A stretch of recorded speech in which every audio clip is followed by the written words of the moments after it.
Humiling ng executive session si Congressman Sandro Marcos kaya di ni live stream ang kanyang pagharap sa Independent Commission for Infrastructure. Pero sa harap ng media, itinanggi ng presidential son ang pagdawit sa kanya ni dating Congressman Zaldico sa budget insertions. May report si Joseph Moro. Humarap sa Independent Commission for Infrastructure o ICI si presidential son at House Majority Leader Sandro Marcos. Isa siya sa mga isinasangkot ni dating Congressman Zaldico sa pagsisingit umano ng 50 billion pesos sa 2023, 2024, 2025 budget. Pero di ni live stream ang kanyang testimonya dahil humiling siya ng executive session. There may be critical information that may be elicited from his testimony which may jeopardize or compromise further investigation of this commission.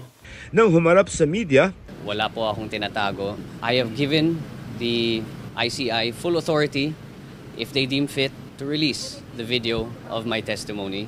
itinanggi rin niya ang mga alegasyon ni Ko. I did not do any such a thing. Kung nakikita niyo po yung listahan, may mga project dyan sa Davao City nakalista sa Davao City.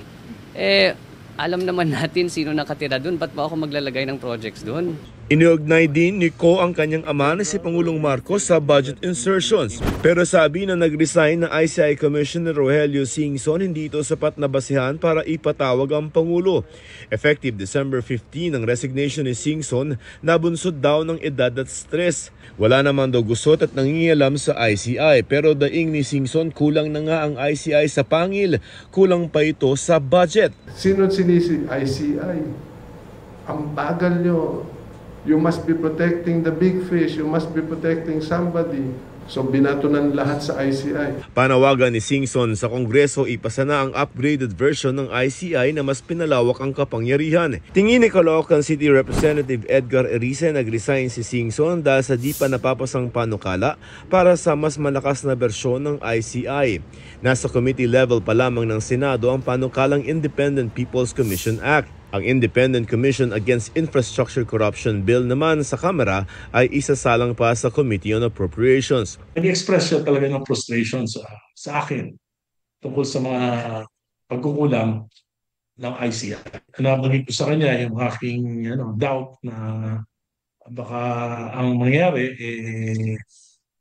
maging washing machine lang yung ICI. Sabi niya, I feel the same way na why would I risk myself and my family over the problems of Malacanang? Sabi niya, hindi lang washing machine, magiging punching bag pa kami without proper support. Mawala man si Singson sa ICI, sabi ni DPWH Secretary Vince Dizon. Well, tuloy-tuloy pa rin ang trabaho, tsaka nakikita nyo naman. Tuloy-tuloy ang pagpa-file ng ICI ng mga kaso kasama ng DPWH. Joseph Morong, nagbabalita para sa GMA Integrated News.